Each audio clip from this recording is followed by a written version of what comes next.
성도 여러분 평안하십니까? 여러분들이 거하는 곳에 늘 우리 주님의 돌보시는 은혜가 함께 하기를 기도하고 있습니다. 세상은 참 복잡하고 우리가 어떻게 이 세상을 살아야 될지, 마지막을 어떻게 살아야 될지 참 고민되는 시간들에 우리가 살고 있지만은, 그러나 우리 주님을 굳게 의지하시고 주만 바라보는 거룩한 신앙의 생활들을 하시기를 간절히 바랍니다. 오늘은 저희가 성소의 마지막 칸인 지성소 안으로 한번 들어가 보도록 하겠습니다. 인간과 하나님이 다시 만날 수 있는 마지막 장소, 거룩한 곳, 지성소 안으로 우리가 한번 들어가 보면은 이 성소 제도의 최종 결론이 그 지성소에서 다 이루어진다는 것들을 우리가 알 수 있을 것입니다. 지성소 안에 들어가면 제일 먼저 뭘 만날까요? 그곳에는 하나님께서 직접 기록해서 모세에게 주신 두 돌비를 넣어 놓을 수 있는 법궤가 있었지요. 그래서 소위 다른 사람들은 이 법궤를 넣어 놓은 장소를 또 다른 말로는 언약궤라고도 그렇게 소개를 했습니다.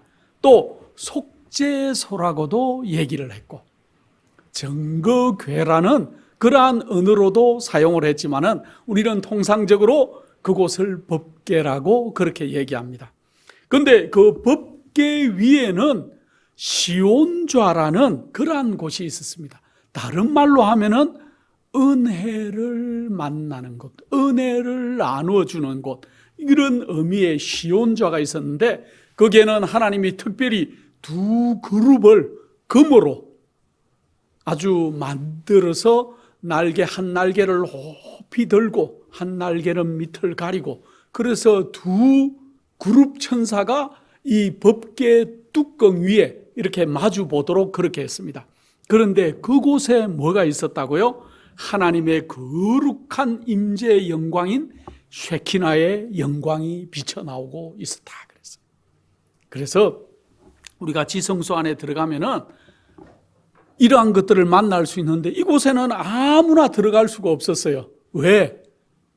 사람이 아무나 그 하나님의 임재 앞에 서면 어떻게 된다고요? 죽었어요. 그래서 옛날에 모세도 하나님을 만날 때 어떻게 했습니까? 얼굴을 가렸지요. 예, 그거와 마찬가지로 이제 대제사장이 1년에 딱 한 번 유대력으로 마지막 달인 7월 10일 마지막 그 대속죄일 그날만 대제사장이 거룩하게 자기를 위해서 구별하고 난 다음에 이 지성소 안으로 한 번 들어갈 수가 있었습니다. 그래서 우리가 만약에 하나님의 임재를 바로 만난다면은 우리는 너무 죄악에 물들어 있는 인생들이기 때문에 바로 죽을 수밖에 없었습니다. 그래서 대제사장이 이스라엘 백성들의 죄를 다 짊어지고 또 그 모든 것들을 정결하고 한 다음에 지성소 안으로 1년에 한 번 들어갔습니다. 그날을 우리는 대속죄일이다 그렇게 부르죠. 그래서 우리가 이 땅에 지금 예전에 하나님께서 우리를 거룩하게 창조하시고 하나님과 대면하는 생활을 아담과 하와가 했지만은 죄로 물들고 죄를 범하고 난 다음에는 하나님의 얼굴을 인간이 직접 대면할 수가 없었습니다. 그래서 최종적으로 성경이 가르치는 최종적인 목적은 뭡니까?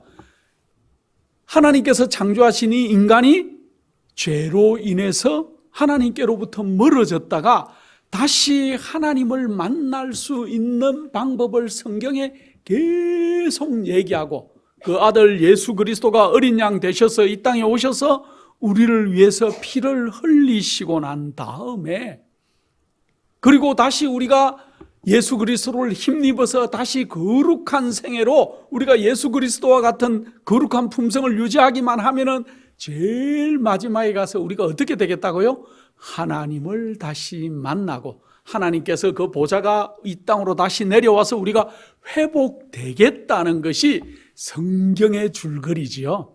그래서 창세기부터 계시록까지를 다 연결하면은 딱 그 한마디로 잃었던 하나님의 면전에서의 생활을 다시 우리가 회복할 수 있다는 것이 성경의 한마디 요약이에요.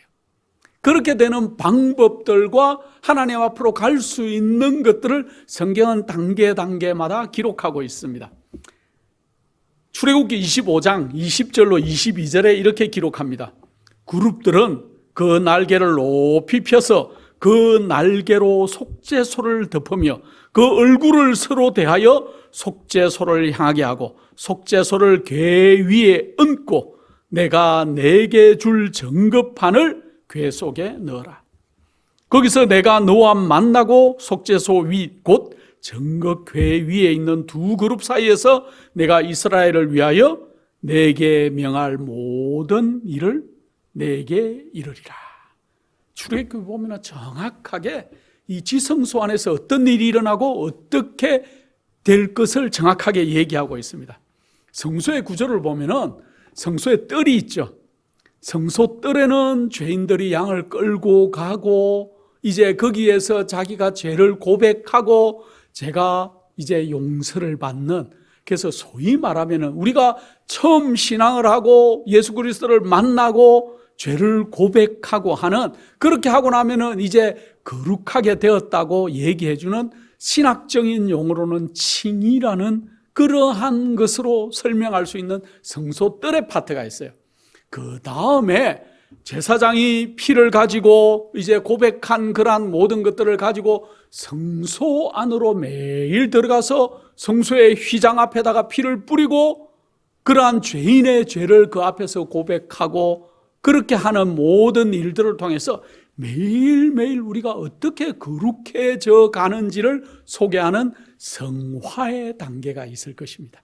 그래서 거룩하게 얘기해주고 그 다음에는 그 거룩함을 유지를 하는데, 그렇게 거룩함을 유지한 이것이 마지막 날에 지성소 안에 가서는 이제 그것이 정말로 잘 유지가 되었는지 하나님을 다시 만나도 될지가 판가름 나는 놀라운 장소가 우리는 지성소라고 얘기할 수 있습니다. 그래서 결국에는 인간을 지성소에 계신 하나님의 임재 앞에서도 죽지 않고 영원히 살 수 있는 사람으로 변화되게 하는 그러한 하나님의 구원의 역사의 국면을 다루는 것이 지성소가 보여주는 그러한 이유들입니다. 하나님께서 죄인을 용서하시고 구원해 주시며 순종하는 거룩한 생활을 살도록 가르치고 힘주시는 이유는 결국에는 인간이 하나님의 임재 안에서 앞에서도 죽지 않고 영원히 사는 자로 회복되도록 하는 것이 그러한 목적이에요. 그래서 우리가 구원받았다 그런 얘기를 많이 합니다. 결국은 구원은 한마디로 얘기하면은 회복이에요. 회복. 어떤 회복? 내가 죄로 물들어 있던 생활에서 예수 그리스도와 같은 자들로 변화되고 회복되었다는 거예요. 죄 없이 하나님 앞에도 설 수 있는 상태로 우리가 회복되었다는 거예요. 그래서 우리가 회복되어야 될 것입니다. 건강을 잃은 사람들이 건강을 다시 찾으면 우리가 그걸 회복이라 그러죠. 본래 상태로 건강을 이제 다시 유지를 하는 거죠. 마찬가지, 원래 우리는 죄와 상관없는 자들이었고 하나님 앞에서 대면하여서 하나님께 얘기하고 하나님의 창조의 신비를 경험하는 그러한 자들로 창조되었어요. 아담과 하와가 에덴 동산에서 했던 일이 그 일이에요. 저녁 서늘한 시간이 되면은 우리 예수님과 하나님이 에덴 동산에 오시고 아담과 하와를 만나고 오늘 무슨 일을 했는지 아담과 하와와 대화했다는 거예요. 그러면 아담과 하와가 오늘 자기가 발견한 놀라운 것들, 장미의 그 향기와 장미의 아름다운 색깔들과 또 장미의 가시가 있는 그러한 모든 잎들과 그러한 것들이 어떤 원리로 되었는지 하나님께 질문했다 그랬어요. 예를 들자면, 그러면 하나님은 찬찬히 그 모든 것들을 설명을 해 주셨어요. 마찬가지로 우리는 늘 하나님과 교통하는 삶을 살게 그렇게 만들어졌지만은 죄로 망가졌죠. 이 망가진 것이 회복되는 것이 우리는 구원이라고 그렇게 설명할 수가 있을 것입니다. 그래서 원래 에덴의 동산의 모습으로 우리가 돌아가는 것, 그렇게 되기 위해서는 우리가 어떻게 되어야 될까요? 우리 마음이 변화가 되어야 돼요. 마음이 변하지 않으면은 세상에 이런 말들이 있더라고요. 남들을 잠깐은 속일 수가 있지만 평생은 속일 수가 없다. 그거는 왜 그럴까요? 마음이 실제로 변하지 않았기 때문에 잠깐은 남들을 이렇게 거짓으로 속이거나 자기가 그분이 변한 모습으로 변할 수 있지만 평생을 그렇게 속이지는 못할 것이라는 말인 것 같은데, 어쨌든 우리가 정말 마음이 변해야 돼요. 여러분들 이 땅에 얼마나 갈 것 같습니까? 요즘 질병들이 얼마나 많은지요. 알지 모르는 질병들. 요즘은 또 한국에 이렇게 뉴스들을 가끔 보면은 한국에 빈대가 창궐 한다는, 얼마나 창궐했는지는 모르겠습니다만은 뉴스는 좀 과장하는 면도 있지만은 프랑스나 유럽에 가면은 bedbug이라 그러죠. 침대에 있는 버그다, 벌레다. 그래서 그게 진드기예요, 진드기. 그 진드기가 한국에도 많이 창궐을 한다는, 그래서 어떤 한국에 있는 살충제로 아무리 죽여도 빈대가 죽지 않는다는 뉴스를 봤습니다. 그래서 긴급하게 미국에서 죽일 수 있는 살충제들을 수입을 하기를 시작했다는 뉴스. 근데 웃기는 뉴스는 빈대가 아무리 해도 안 죽고 헤어드라이기로 해도 안 죽는데 뜨거운 물을 이렇게 부어야 되고, 아니면 스팀 다리미로 이렇게 스팀 확 뜨겁게 나오는 거 다리미로 하는데, 제가 생각했습니다. 언제 그 빈대를 스팀 다리미로 어떻게 하겠는가. 참 작은 벌레 하나도 우리가 잘 못 처리하고, 제가 옛날에 정주영 회장이 쓴 자서전을 한번 읽은 적이 있습니다. 근데 거기에 보니까 빈대가, 정주영 회장이 살 때는 빈대가 많았던 때였던 것 같아요. 빈대가 이렇게 막사에서 누워 있으면은 침대 침대 다리에 물동이들을 다 두고 그렇게 있는데요. 빈대가 오지 못하게. 근데 머리가 좋은 빈대들이 물동이가 있으니까 물을 통과해서 못 오니까 이 벽을 타고 천장으로 올라와서 천장에서 사람 누워있는 사람에게 떨어진다는 그러한 것을 제가 정주영 회장이 쓴 자서전에서 제가 읽은 적이 있었습니다. 어쨌든 사람은 적은 벌레 하나, 눈에도 잘 안 보이는, 그런데 세계 곳곳에서 난리가 나죠. 지난주에는 필리핀에서 지진이 났는데 그 영상을 제가 잠깐 봤는데 심각하게 흔들리더라고요. 저도 필리핀에 있는 SM 백화점을 예전에 제가 자주 갔었습니다. 유학할 때. 근데 그 SM 백화점이 흔들리는 영상을 봤는데 아주 무섭더라고요. 어쨌든 이제 그런 영상은 적은 7도 지진 이런 것들은 뉴스에도 잘 안 나와요. 지금 이스라엘과 하마스의 전쟁도 이제는 뉴스에서 시들해졌습니다. 어마어마하게 더 많이 사람들이 사상자가 나와야 이렇게 발표할 정도예요. 어쨌든 세상은 너무 오래 갈 것 같지는 않습니다. 여러분들 마음을 고쳐 먹으시고 우리 주님을 붙잡는 손에 힘을 더 꽉 주시고 이제 조금만 더 견디면은 우리가 주님을 만나는 날이 곧 우리 앞에 올 것 같다, 그런 생각을 합니다. 그래서 우리가 마음이 변해야 돼요. 우리가 마음이 변해야 원래대로 회복이 될 수가 있어요. 그런데 마음은 변하지 않고 우리의 모습만 조금씩 변해 가지고는 우리에게 별로 희망이 없는 것 같아요. 죄를 정말로 미워하고 정말 옳은 예수 그리스도의 올바른 의를 사랑하는 마음이 우리 속에 진정으로 생겨야 될 것 같습니다. 십자가는 죄인의 마음속에 죄를 미워하는 마음을 심어주고 또 하나님의 말씀에 순종하기를 좋아하는 새로운 마음을 우리에게 줘요. 그래서 우리가 늘 우리 주님께서 달리신 십자가를 바라보고, 십자가가 중요한 것이 아니고 우리 주님께서 우리를 위해서 어떠한 희생과 고난을 당하시고 우리를 어떻게 회복시켜 주기를 원하시는지 우리 주님을 바라보는 생애를 늘 살아야 될 것입니다. 그렇지만은 우리 예수님께서 아무리 우리를 용서해 주시고 오라 오라 기회를 주시고 기다려 주지만은 우리가 계속적으로 죄를 범하고 불순종하기로 우리 마음을 변하지 않는다면은, 고집한다면은 우리에게는 아무 하나님의 용서가 소용이 없는 일이 되고 말 것입니다. 하나님께서 왜 우리를 용서해 주실까요? 다시는 우리를 죄된 생애에 살지 말고 하나님 안에서 새로운 생애를 살도록 하시기 위해서 우리를 용서해 주시는 거예요. 예수님께서 가늠한 여인을 만났을 때 뭐라고 얘기했습니까? 가늠한 여인을 만났는데 사람들이 다 돌로 치려고 했죠. 그럴 때 예수님이 조용히 이렇게 썼죠. 많은 사람들이 예수님께서 뭘 쓰나 하고 가까이 와서 봤을 겁니다. 근데 그들이 깜짝 놀래가지고 다 흩어져서 갔을 건데, 우리가 하늘에 가면은 예수님께서 그 당시에 돌 들고 서 있던 남자들의 죄상을 어떻게 기록했는지 아마 듣게 될 거예요. 하늘은 너무 재밌을 것 같습니다.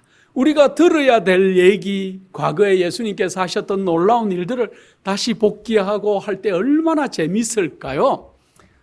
요즘 TV에서 하는, 요즘은 뭐 어떤 드라마를 하는지 제가 잘 모르지만은 옛날에는 드라마를 저도 본 적이 있습니다. 뭐 이렇게 어떤 드라마를 봤더라? 오래전에 드라마들을 봤습니다. 무슨 이산 이런 드라마도 제가 본 기억이 나고, 어쨌든 드라마들을 본 기억이 옛날에 있는데 드라마보다 훨씬 재밌을 겁니다, 하늘은. 그래서 예수님께서 뭐라고 했습니까? 다 물러가고 난 다음에 그 가늠한 여인에게 뭐라 그랬습니까? 나도 너를 정죄하지 아니하노니 가서 다시는 범죄치 말아라 하고 당부하는 것들을 우리가 볼 수 있습니다. 예수님께서 그 가늠한 여인을 용서해 주면서 한 말은 어떻게 하라고요? 다시는 가서 똑같은 범죄를 저지르지 말아라 하고 얘기해 주는데, 그 얘기는 오늘과 여러분과 저에게 하는 우리 주님의 말씀 같아요. 우리가 기도하고 우리의 잘못을 꿇기만 하면은 주님께서 우리를 용서해 주십니다. 그렇지만은 그 뒤에 하시는 말씀은 다시 어떻게 하라고요? 반복해서 그러한 것들을 하지 말아라고 우리에게 얘기해 주고 있어요. 그래서 하나님께서는 우리를 용서해 주실 때 아울러 우리가 하나님의 말씀을 순종하고 그분을 위해서 살 수 있는 능력까지도 함께 주세요. 그래서 우리가 기도할 필요가 있어요. 주님 용서해 주십시오만 할 게 아니고, 주님 제가 이 문제에서 해결될 수 있도록 해주시고 다시는 이러한 죄에 빠지지 않도록 저에게 능력을 주십시오 하고 기도할 필요가 있어요. 그래서 우리가 정확하게 구할 때 하나님께서 우리에게 재창조하는 그러한 것과 같은 경험을 우리에게 해 주실 것이다 그랬습니다. 하나님께서는 대속죄일에 이스라엘 백성들이 그들의 모든 죄로부터 정결하게 되기를 원하셨습니다. 사실은 이스라엘 백성들은 1년 내내 그들의 죄를 고백을 했을까요? 그리했습니다. 대제사장뿐만 아니고 그 성소에서 번갈아 가면서 봉사하는 그러한 제사장들이 어떻게 했습니까? 아침과 저녁으로 뭘 드렸어요? 번제를, 회중을 위해서 아침 저녁으로 번제를 드렸습니다. 그래서 늘 성소에서는 연기가 하늘로 쫙 올라가는 것을 보면서 사람들은 내 죄도 저 연기같이 올라가겠구나. 그리고 특별히 잘못한 사람들은 자기가 직접 어떻게 했습니까? 양을 고르고 끌고 성소로 가서 자기의 죄를 고백하고 그 양을 잡고 그 양이 피를 흘리는 모습을 보면서 사실은 죄를 1년 내내 고백해 왔습니다. 그런데 왜 다시 대속죄일 날 다시 점검하는 일이 또 있었을까요? 그 이유는 1년 내내 한 그러한 회개가 정말 참된 것인지, 1년 내내 고백해 왔지만은 진짜 마지막 그 날까지도 그들이 그 상태를 유지하고 있는지를 하나님 앞에 드러낼 필요가 있었습니다. 그래서 여전히 하나님을 정말 신뢰하고 내가 죄를 미워하는 그 마음으로 마지막 날까지도 그렇게 그 마음을 간직하고 있는지를 알기를 원하셨습니다. 그래서 정말 죄를 버리고 진짜 참 회개를 하고 그렇게 해서 하나님과 같은 그러한 회복되기를 원하는지를 하나님께서 보시기를 원한 것이 레위기 16장에 조목조목 그렇게 기록이 되어 있죠. 그래서 이스라엘 백성들은 유대력으로 마지막에 있는 그러한 대속죄일을 그들은 심판의 날로 그렇게 여겼습니다. 왜? 그 대속죄일 날 이제 아침부터 대제사장은 너무나 바빴어요. 먼저는 그가 지성소에 들어가기 위해서는 자기 자신이 정결해야 돼요. 대제사장도 죄가 있는 상태에서, 버리지 않은 어떠한 찌꺼기가 있는 상태에서 지성소 안에 들어가면은 대제사장도 죽었습니다. 죽을 수밖에 없는 형편입니다. 그랬기 때문에 대제사장도 자기를 위해서, 자기의 권속들을 위해서 아침부터 이렇게 죄를 씻는 그러한 경험들을 다 하고 난 다음에 이제 지성소로 마지막에 들어가는 거예요. 자, 그럴 때 이스라엘 백성들은 어떻게 했습니까? 모두 다 그 대속죄일에 그 날 대제사장이 지성소 안에서 행하는 봉사하는 그 기간 동안 그들은 마음을 살피고 그들은 그들의 죄가 아직도 있는지 없는지, 내가 아직 고백하지 않은 죄들이 있는지를 살피는 거룩한 날이었어요. 근데 그 날이 끝나고 나면 어떻게 했습니까?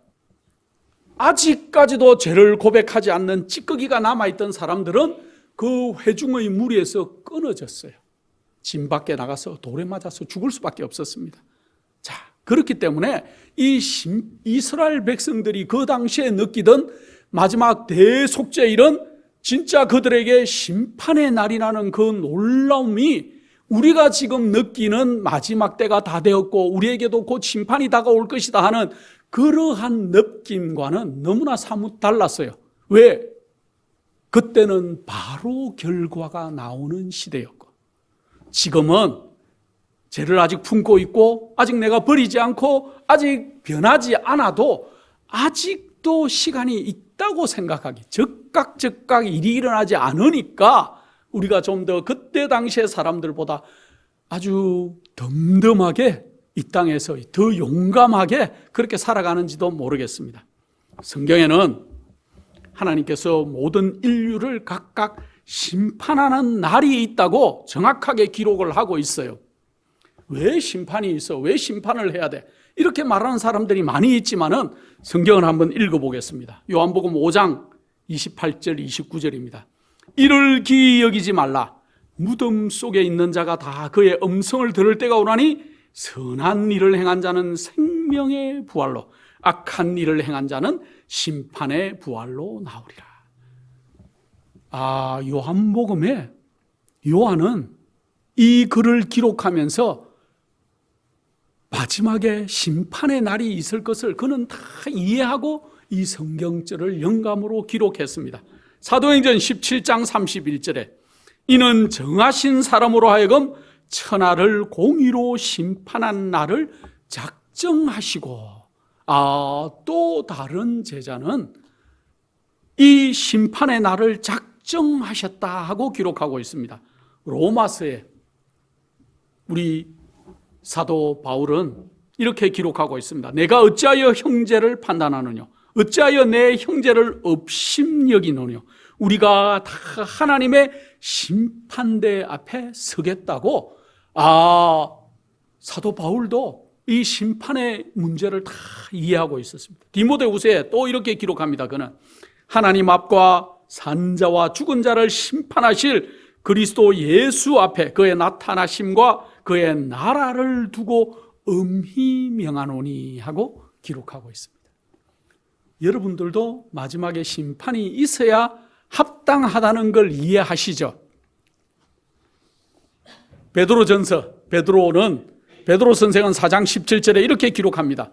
하나님의 집에서 심판을 시작하실 때가 되었나니 만일 우리에게 먼저 하면 하나님의 복음을 순종치 아니하는 자들의 그 마지막이 어떠하며 하고 이 베드로 장로도 다 알고 있었어요.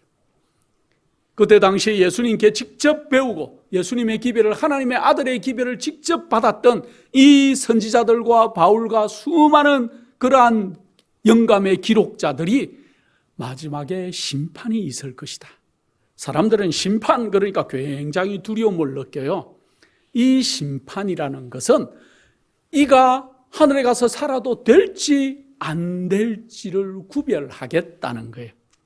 성소제도는 우리에게 결국 모든 인간이 누구나가 다 한 번은 하나님 앞에 서는 날이 올 것이라는 것을 엄히 가르쳐주고 있는 것이 성소제도라는 겁니다. 물론 지금 우리는 예수 그리스도의 의로 가리움을 다 받고 있고 또 은혜를 통해서 구원의 두루마기를 입었다고 그렇게 다들 얘기는 하고 있습니다. 그래서 물론 우리가 예수님의 손을 놓지 않는 한 예수 그리스도의 그 피 흘림을 믿고 소망을 가진 자들은 구원을 받을 것입니다. 그런데 한 가지 분명한 사실을 우리가 기억해야 돼요.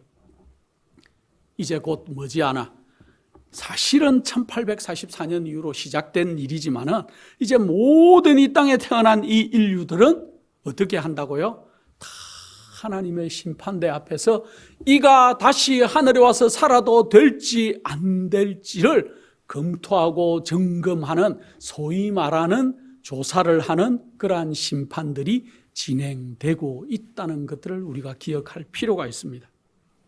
그들의 믿음의 동기가 정말 참된 것인지, 아이들이 신앙을 하지만은 이 신앙이 정말 올바른 신앙을 하고 있는지를 점검하는 일들이 있어요. 또 진실로 하나님을 사랑하고 말씀을 따라서 살아가고 있는지도 우리를 조사하고 있습니다.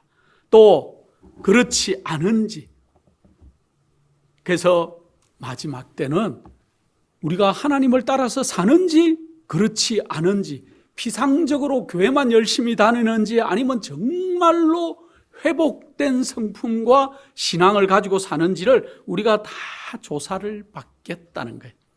대속죄일날 마지막에 이제 대제사장이 일을 마치고 나오면은, 지성소 봉사를 마치고 나오면은 아사셀을 위한 염소와 여호와를 위한 염소 둘 중에 하나는 어떻게 했어요?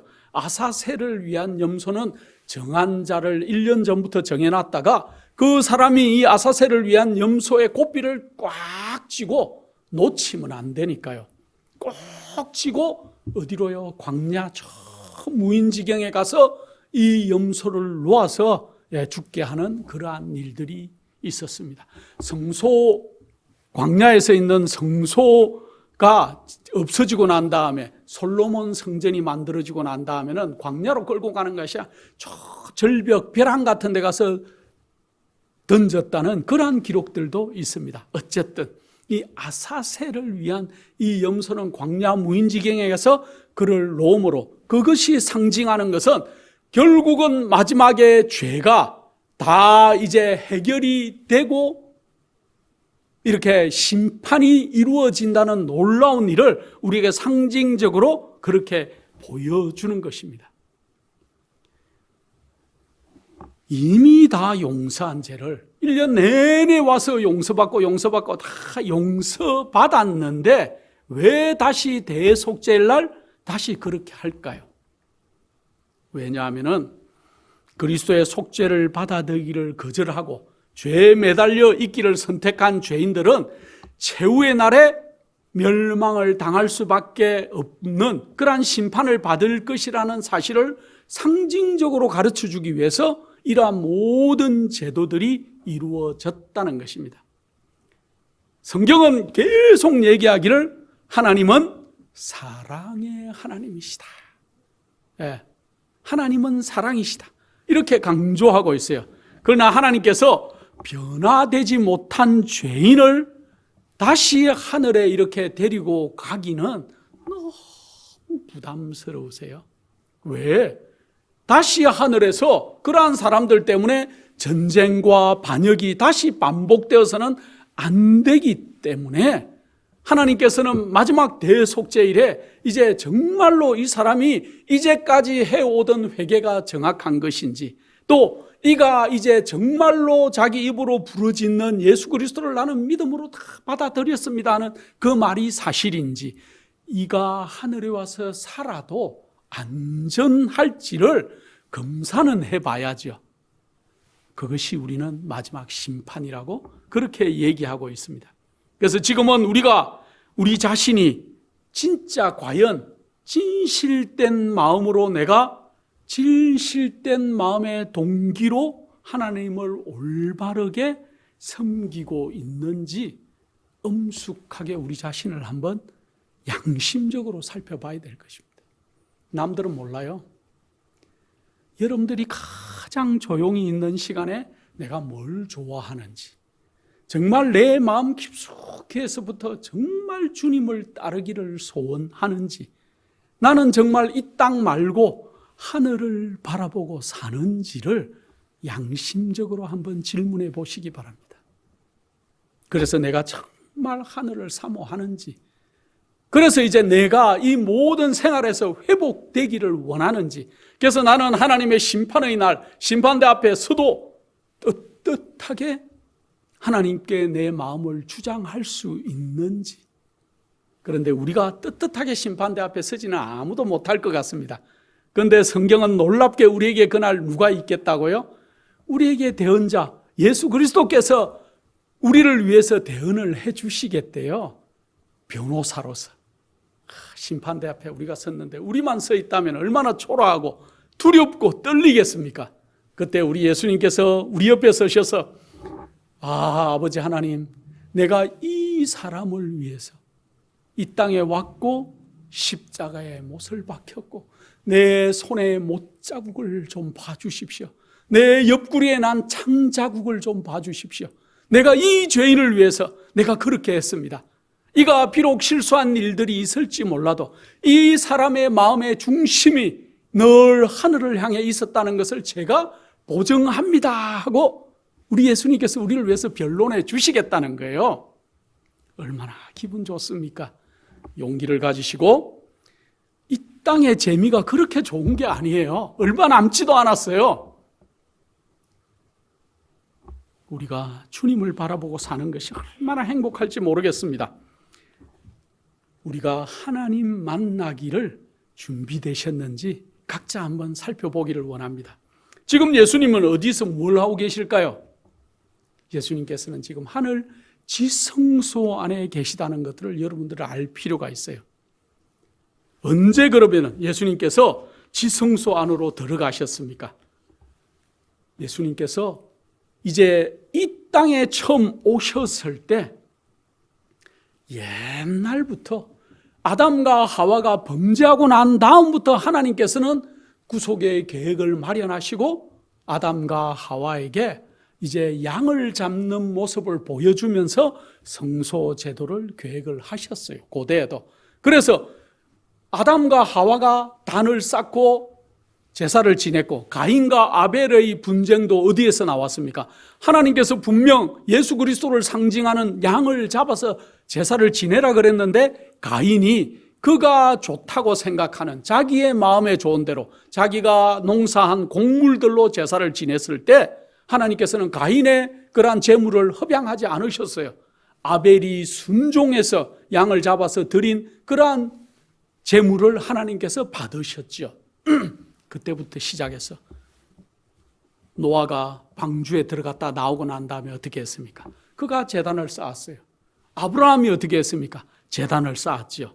그래서 시대마다 하나님께서 성소의 모습들을 보여주시다가 결국에는 언제 와가지고 모세에게 이제 하늘에서 직접 하나님께서 그 성소의 모습들을 식양대로 가르쳐주고 이제 광야에서 성막 성소를 짓도록 그렇게 했던 것들을 우리는 너무나 잘 알고 있습니다. 출애굽기 25장 8절에 내가 내게 보이는 대로 장막의 식양과 그 기구의 식양을 따라 지어라 하고 하나님께서 얘기하셨죠. 그래서 모세가 지었던 것은 하늘에 뭐가 있다는 거예요? 실제로 하늘에 성소가 있다는 것들의 모형이다 그랬습니다. 히브리서 9장 23절에 뭐라고 얘기합니까? 바울은 지상 성소를 바라보면서 하늘에 있는 것들의 모형이다 그렇게 표현을 했습니다. 그래서 그림자다 그렇게 또 표현을 했죠.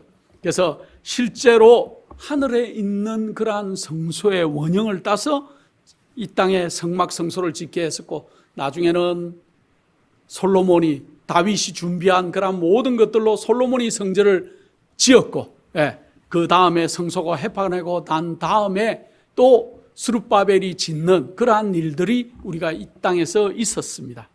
그런데 예수님께서 언제 지상 성소에 들어가셨습니까? 하늘의 성소에.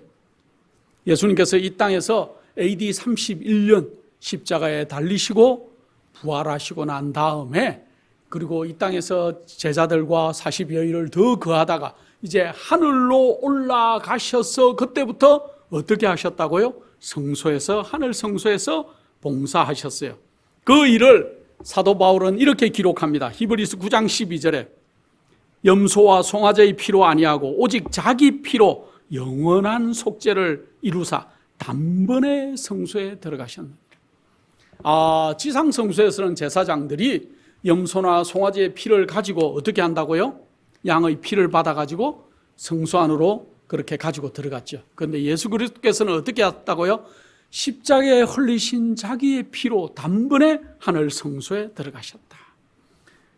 예수님께서 이 땅에 계셨을 때, 이때 많은 3년 반 동안 이 땅에서 봉사하시고 다니시고 병자들을 고치시고 한 모든 일들을 우리는 성소 뜰에서의 일이었다고 분류할 수가 있을 것 같습니다. 그로부터 무덤에서 부활하시고 성천하시고 하늘로 올라가고 난 다음 AD 31년 이후로는 하나님께서, 예수님께서 하늘의 성소에서 봉사하는 것으로 우리는 기억할 수가 있습니다. 자, 그로부터 다니엘서 8장과 9절에 예언되어 있는 2300주야의 그러한 예언들을 우리가 열심히 연구해 보면은 1844년 이후로는 하나님께서 그때 당시에 1844년에 윌리엄 밀러를 비롯한 많은 재림을 사모하던 사람들이 이 땅에 우리 주님께서 오시는 날로 10월 22일을 삼고 기다렸지만은 그날 예수님께서 이 땅에 오지 않으셨어요. 대실망이 있었지요. 그러고 난 다음에 그들이 다시 성경을 연구해 보니까 1844년 10월 이후에 우리 예수님께서 어떻게 하셨다고요? 그 전에 성소 제도를 몰랐어요. 성소 제도를 다시 열심히 연구해 보니까 이날 마지막으로 우리 주님께서는 어디로 들어가셨다? 성소 봉사를 마치시고 이제는 지성소 안에서 마지막 봉사를 하기 위해서 들어가셨다. 그래서 우리는 성경에 1844년 이후를 우리는 마지막 때라고 그렇게 얘기합니다. 왜? 지성소 안에 들어갔던 제사장이 언제 나올지는 아무도 몰라요. 그날 이후로는 언제든지 지성소 안에서 나올 수가 있는 날이기 때문에 우리 예수님께서 지금 하늘 지성소에서 봉사하고 계시는데 언제든지 이 땅에 나올 수가 있다는 거예요. 그것을 우리가 명심하고 살아야 될 것입니다. 자, 대제사장이 대속죄일에 지성소 안에서 봉사를 하고 있는 동안에 대제사장이 지성소 안에 들어가고 나면은 온 이스라엘 족속은 성소 주위에 모여서 어떻게 했다 그랬습니까? 그들이 1년 내내 죄를 용서받기 위해서 성소에 가서 피 흘리고 또 양들을 드리고 그렇게 자기들의 죄를 고백한 모든 것들이 정말로 유지되고 있는지, 내 마음에 정말로 깨끗함이 있는지, 죄가 한 톨도 남아있지 않은지를 그들은 성소 주변에서 기도하고 죄 사함을 받기 위해서, 회중에서 끊어지지 않기 위해서 그들을 엄숙한 태도로 겸비하는 시간을 가졌다 그랬습니다. 그렇다면 지금 우리가 1844년 이후로 대속죄일, 우리 예수님께서 지성소에 봉사하고 계시는 이때 우리는 어떻게 하고 있어야 될까요? 실제적인 마지막 때의 대속죄일인 오늘날 우리는 하늘 대제사장께서 예수 그리스도께서 지성소에서 이제 봉사하고 계시는 동안 우리 자신을 어떻게 살펴야 될까요? 우리 속에 정말 죄가 남아있지 않은지, 내가 이제까지 고백했던 모든 신앙은 참된 것이었는지를 정말 세밀하게 살펴야 될 때가 있다면 지금이다, 그렇게 생각합니다. 노아 시대에는 하나님께서 방주로 들어가는 기별을 들어가라, 그렇게 얘기했죠. 그 기별을 순종하느냐 하지 않느냐에 따라서 그들의 운명이 결정이 되었습니다. 경고의 기별을 들었던 수많은 사람들이 그 경고의 기별을 무시했죠. 설령 어떤 사람들은 믿었겠죠. 그러나 미리 잠든 사람도 있을 것입니다. 그러나 실질적으로 홍수가 온 그날 인류는 노아의 8 식구밖에 구원을 받지 못했다는 것들을 우리가 알 필요가 있습니다. 아브라함 당시에 소돔성에 수많은 사람들이, 소돔과 고모라 주변에는 너무나 적과 꿀이 흐르고 롯이 자기 삼촌 아브라함이 이제 너가 먼저 골라라 땅을, 그럴 때 쫙 산 위에서 보니까 소돔 고모라는 너무나 적과 꿀이 흐르는 땅 같았어요. 수풀이 너무 아름답게 우거져 있고 그곳을 골랐습니다. 그러나 그곳에 죄가 너무나 많았지요. 하나님께서 그 소돔 고모라 성에 의인이 50명, 45명, 40명, 30명, 20명, 10명이 없어서 그 성을 이제 불로 멸하기 바로 전에 나가라, 롯의 식구들에게 나가라 그랬지만은 롯의 식구들이 여러 명이 있었을 것입니다. 우리가 하늘에 가면은 롯의 결혼한 자녀들이 있었다는 것들을 우리가 알 수 있을 것이에요. 그런데 구원받은 사람은 누굽니까? 롯의 처. 물론 롯의 처는 오다가 소금 기둥이 되었지만 롯의 2딸, 4명의 사람밖에 소돔 성에서 나오지 못했다는 사실을 우리는 알 수 있습니다. 예수 그리스도 시대에 하나님께서 이렇게 기록하십니다. 마태복음 23장 38절. 보라, 너희 집이 황폐하여 버림바 되었느니라. 예수님 당시에도 유대인들이 정말로 버림바 되었다, 황폐해졌다, 그런 얘기를 우리 예수님께서 하고 있습니다. 성경 데살로니가 후서 2장 10절로 12절에는 진리의 사랑을 받지 아니하고 구원을 받지 못할 자들에 대해서 이렇게 기록합니다. 이러므로 하나님이 유혹을 저희 가운데 역사하게 하사 거짓 것을 믿게 하시면 진리를 믿지 않고 불의를 좋아하는 모든 자로 심판을 받게 하려 하십니다. 하나님께서 일부러 그들에게 이렇게 유혹을 던져주신 게 아니고, 하나님의 역사는 정말로 진리 가운데 오기를 원했지만은 그들이 그 모든 것들을 거절했다는 것이요. 그래서 심판을 받겠다는 거예요. 그들이 하나님의 말씀을 거절할 때 하나님은 당신의 성령을 거기서 거두어 드리겠다 그랬습니다. 오늘날 우리가 그러한 사람들 가운데 있으면 안 되겠지요. 주님의 성령이 지금 거두져 가고 있을지도 몰라요. 심판의 날들이 우리 각자 개인들을 점프해서 넘어가고 있는지도 모르겠습니다. 말라기 3장 2절 3절에 그의 임하는 날을 누가 능히 당하며 의의 나타나는 때에 누가 능히 서리요. 그는 금을 연단하는 자의 불과 표백하는 자의 잿물과 같을 것이라. 그가 은을 연단하여 깨끗게 하는 자 같이 앉아서 레위 자손을 깨끗하게 하되 금은같이 그들을 연단하리니 그들이 의로운 제물을 나 여호와께 드릴 것이라. 여러분들 혹시 은을 취급해 보셨습니까? 저는 결혼하고 나니까 와이프가 은수저를 이렇게 가지고 와서 늘 제가 식사할 때 은수저를 이렇게 줘요. 은이 좀 무겁고 제가 어떨 때는 그냥 아무 수저나 먹고 싶은데 은 젓가락과 은 수저를 이렇게 먹으면 좀 무겁습니다. 그런데 한 가지 제가 발견한 게 있어요. 가끔 저희 아내가 이렇게 설거지를 하다 말고 은 수저를 이렇게 치약 같은 걸로 이렇게 닦아요. 그러면 깨끗해지더라고요. 또 빛이 바짝바짝 나고. 근데 어떨 때 제가 달걀 요리를 먹고 나면은 은수저가 조금 빛을 잃는 것들을 봤습니다. 아마 거기에 있는 성분과 은혜 성분이 이렇게 조금 안 맞을 수도 있는 것 같아요. 자, 그럴 때 우리가 어떻게 해야 돼요? 닦아야 돼요. 다시 닦으면은 하얗게 반짝반짝하죠. 그가 은을 연단하여 깨끗게 하는 자 같이 앉았어요. 우리가 우리 성품을 늘 닦아야 돼요. 뭘로 닦든지 닦아야 돼요. 뭘로 닦을까요? 성령의 인도하심으로, 주님의 말씀으로 우리가 늘 은수저를 닦듯이 우리가 닦아야 우리의 성품이 반짝반짝 빛이 나는 겁니다. 여러분들, 우리가 성품을 닦으시죠. 예수님께서 재림하시기 직전 인류에 대한 은혜의 시간이 끝나고 하늘 성소에서 그리스도의 숭보 사업이 그치게 될 때 세상에 살고 있는 사람들은 거룩한 하나님 앞에서 중보자 없이 서는 날이 오게 될 것입니다. 그런데 그날 우리는 어때야 된다고요? 그 옷에 흠이 없어야 되고 그의 품성은 핏부림을 통해서 죄에서 깨끗해져야 되겠다는 거예요.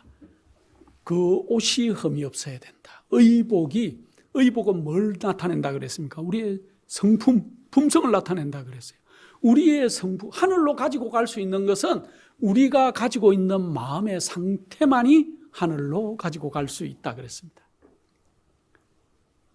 하늘에서 심판이 진행되고 있는 동안에 세상에 있는 하나님들 백성 사이에는 정결쾌하고 죄를 버리는 특별한 일이 이스라엘 백성들이 했던 것과 마찬가지로 오늘날도 이루어져야 될 때, 이 일이 완성되면은 드디어 그리스도를 따르는 자들은 재림을 막기 위한 준비를 갖추었다, 그렇게 인정받게 될 것입니다. 말라기 3장 4절에 그때 유다와 이스라엘의 흠물이 옛날과 고대와 같이 나 여호와께 기쁨이 될 것이라고 말라기서에는 얘기하고 있습니다.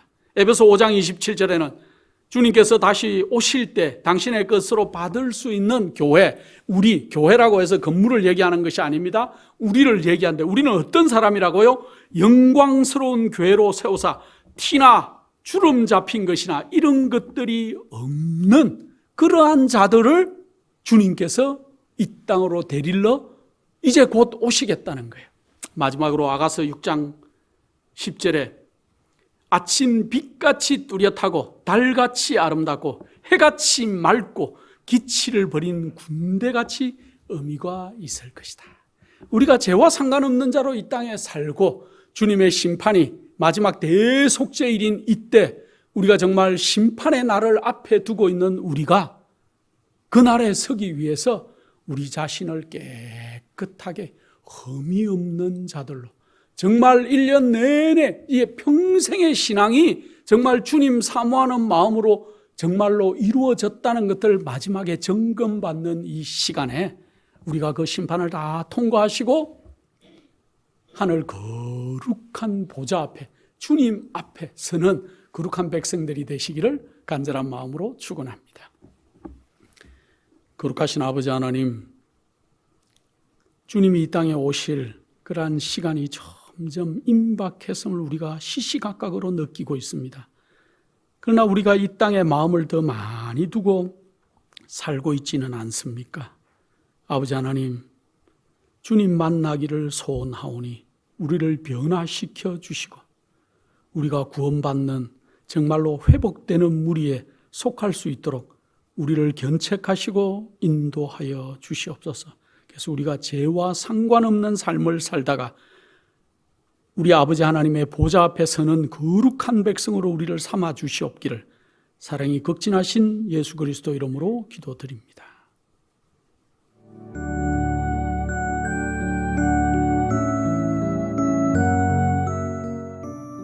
예수님의 재림이 가까워오고 있습니다. 지금은 영원한 하늘을 위해 준비해야 될 때입니다.